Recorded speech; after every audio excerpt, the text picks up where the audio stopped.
Dans cette dodo, c'est le début de la Coupe du Monde de football. Encore une interminable semaine à attendre. Mais comme chaque jeudi, pour vous faire patienter, je vous raconte un moment qui a marqué l'histoire du mondial.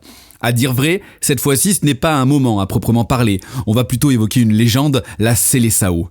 Le football brésilien ne commence pas dans un stade, il naît dans la poussière rouge des terrains vagues des ruelles de Rio. Il naît dans un pays qui danse avant même de savoir marcher.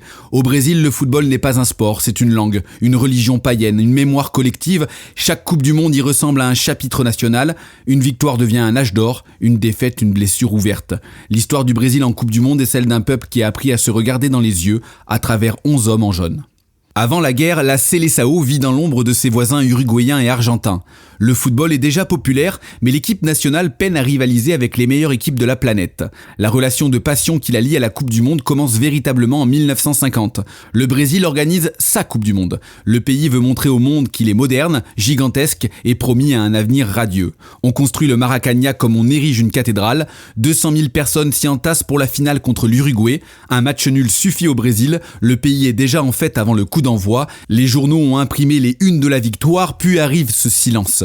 Ce silence immense, celui du but de Guidja à la 79e. Le Maracanã se fige, des supporters pleurent dans les rues, certains racontent avoir entendu des gens hurler toute la nuit dans Rio. Le gardien Barbosa devient le coupable idéal. Il dira plus tard « Au Brésil, la peine maximale est de 30 ans, moi je paie depuis 50 ans ». Cette phrase résume toute la cruauté du football brésilien, l'amour y est absolu, donc la douleur aussi. 8 ans plus tard, en Suède, le Brésil revient transformé. Et surtout, un adolescent de 17 ans débarque dans le tournoi avec un sourire timide et des jambes de danseur. Pelé. Autour de lui, l'équipe produit son meilleur football. En demi contre la France, Pelé s'offre un triplé. En finale contre la Suède, le Brésil gagne 5-2. À cet instant, le football change de dimension. Le Brésil ne gagne pas seulement sa première Coupe du Monde, il impose une esthétique. 4 ans après le miracle de Berne et la désillusion hongroise, le monde découvre que l'on peut gagner en jouant beau. 1962 confirme la domination brésilienne. Au Chili, Garrincha devient le héros absolu après la blessure de Pelé. Garrincha dribble comme un homme ivre de liberté. Ses jambes tordues semblent défier la logique anatomique. Les défenseurs savent ce qu'il va faire. Ils ne peuvent rien empêcher. Le Brésil gagne encore. Puis vient 1970. Beaucoup considèrent cette équipe comme la plus belle de tous les temps. Carlos Alberto, Jairzinho, Rivellino, Tostão et Pelé au sommet de son art. Le Brésil joue un football solaire, fluide, musical. La finale contre l'Italie ressemble à un manifeste pour le football. Le dernier but reste peut-être le plus célèbre de l'histoire. Une séquence collective parfaite conclue par la frappe du capitaine Carlos Alberto. Chaque passe semble rythmée par une samba invisible. Le Brésil gagne 4-1 et conserve définitivement la coupe Jules Rimet.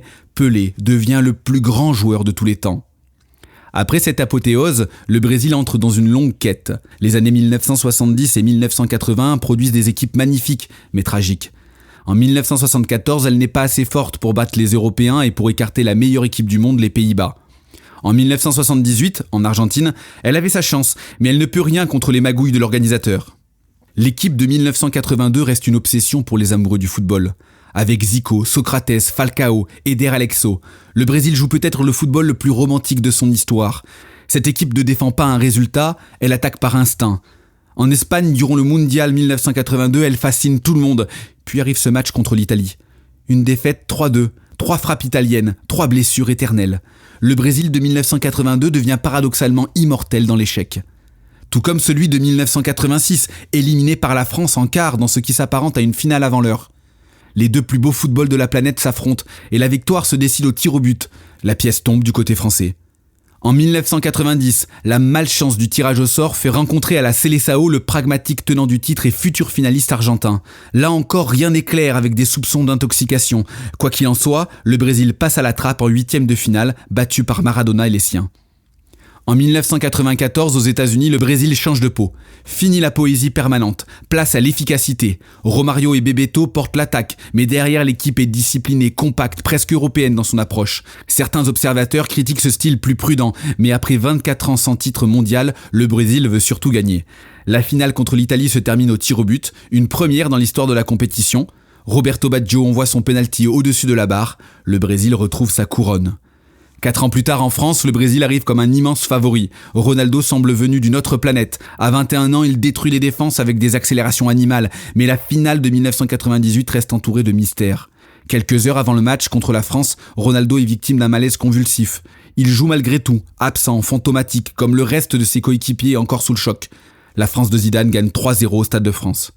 La revanche arrive en 2002 en Corée du Sud et au Japon. Ronaldo revient des enfers après des blessures terribles au genou. Beaucoup pensent que sa carrière est terminée, lui revient plus fort. Avec Ronaldinho et Rivaldo, il forme un trio offensif incandescent. Ce Brésil-là mélange le talent historique et une forme de rage intérieure, la volonté de gagner. En finale, contre l'Allemagne, Ronaldo marque 2 fois, le Brésil décroche une 5e étoile, aucun pays n'en possède autant. Et depuis, plus rien.